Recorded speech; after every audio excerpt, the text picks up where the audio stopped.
कराची जेको मुल्क जो सब खां वॾो ऐं मसरूफ़ शहर आहे, उते माहौलियाती गदिलाण सां गॾु गोड़ जी गदिलाण नॉइस पॉल्यूशन बि हिकु संगीन मसलो बणिजी रही आहे।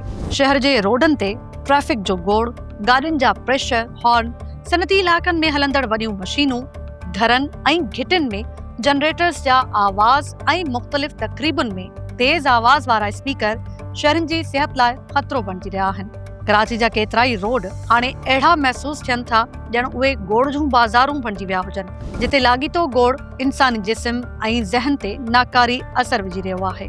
गोड़ जी गदिलाण मां मुराद अहिड़ो अणवणंदड़, तेज़ ऐं तकलीफ़ ॾींदड़ आवाज़ आहे जेको इंसाननि लाइ बेआरामी पैदा करे। तिबी माहिरनि जो चवणु आहे त आम माण्हुनि में ॿुधण जी सलाहियत 24 डेसिबल ताईं हूंदी आहे, पर कराची जे अक्सर रोडनि ते रोज़ानो 100 खां 120 डेसिबल ताईं गोड़ ॿुधण में ईंदो आहे, जेको माण्हुनि जे ॿुधण जी सघ ऐं दिलि लाइ ख़तरो आहिनि। कराची में गाॾियुनि जो वॾो अंगु गोड़ जी गदिलाण जो सभ खां वॾो सबबु आहे।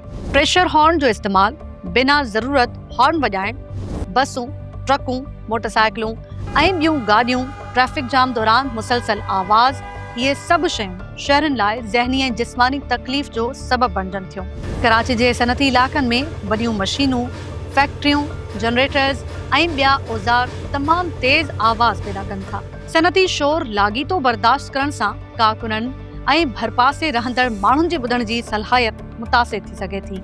लोड शेडिंग या बिजली जे मसइलनि सबबि केतिरनि इलाक़नि में जनरेटर इस्तेमालु थियनि था, जिन जो लाॻीतो आवाज़ पाड़ेसरनि लाइ परेशानी जो सबबु बणिजे थो। उन खां सवाइ टीवी जो तेज़ आवाज़, मौसीक़ी जा औज़ार, लाउड स्पीकर बि शोर वधाइण में हिसो वठनि था। शादियूं, सियासी जलसा ऐं तक़रीबुनि में तेज़ आवाज़ वारा स्पीकर इस्तेमालु थियण सबबि भरपासे जे माण्हुनि ते असर पवे थो।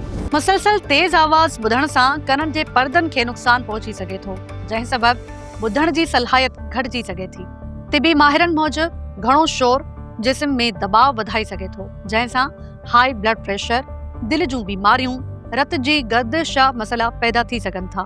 गोड़ जी गदिलाण माण्हुनि में चिड़चिड़ापन, परेशानी, ज़हनी दबाव, डिप्रेशन, कावड़ वधाए सघे थी। नफ़्सियाती माहिरनि मूजिबि लाॻीतो शोर इंसानी दिमाग़ खे आराम करण जो मौक़ो नथो ॾिए, जंहिं सबबि स्ट्रेस वधी वञे थो। शोर सबबि निंड जो निज़ाम मुतासिर थिए थो, जंहिं सां थकावट, कमज़ोरी, ॾींहं दौरान घटि तवानाई, मिज़ाज में तब्दीली थी सघे थी। सिहत जे आलमी इदारे मूजिबि वधंदड़ गोड़ सबबि दुनिया में दिलि ऐं रत सां लाॻापियल बीमारियूं वधी रहियूं आहिनि। WHO मेंबर मुल्कनि खे सिफ़ारिश कई आहे त शहरी इलाक़नि में गोड़ खे मुक़ररु हदुनि अंदरि रखियो वञे, इस्पतालुनि, स्कूलनि ऐं रहाइशी इलाक़नि में शोर घटि कयो वञे, गैर ज़रूरी हॉर्न ऐं तेज़ आवाज़ वारनि औज़ारनि जे इस्तेमाल खे रोकियो वञे।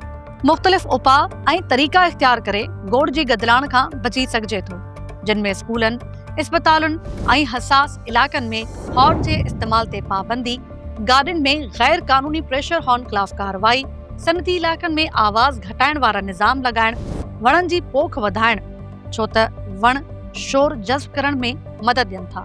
लाउड स्पीकर्स जे आवाज़ खे मुक़ररु हद ताईं रखण, अदावती हंधनि ते शोर घटाइण जा तरीक़ा इख़्तियार करण शामिल आहिनि। कराची में गोड़ जी गदिलाण हिकु ख़ामोश पर ख़तरनाक मसइलो बणिजी चुकी आहे। शहर खे सिहतमंद बणाइण लाइ हुकूमत, इदारनि ऐं शहरनि खे गॾिजी क़दम खणणा पवंदा त जीअं कराची पुरसुकून शहर बणिजी सघे।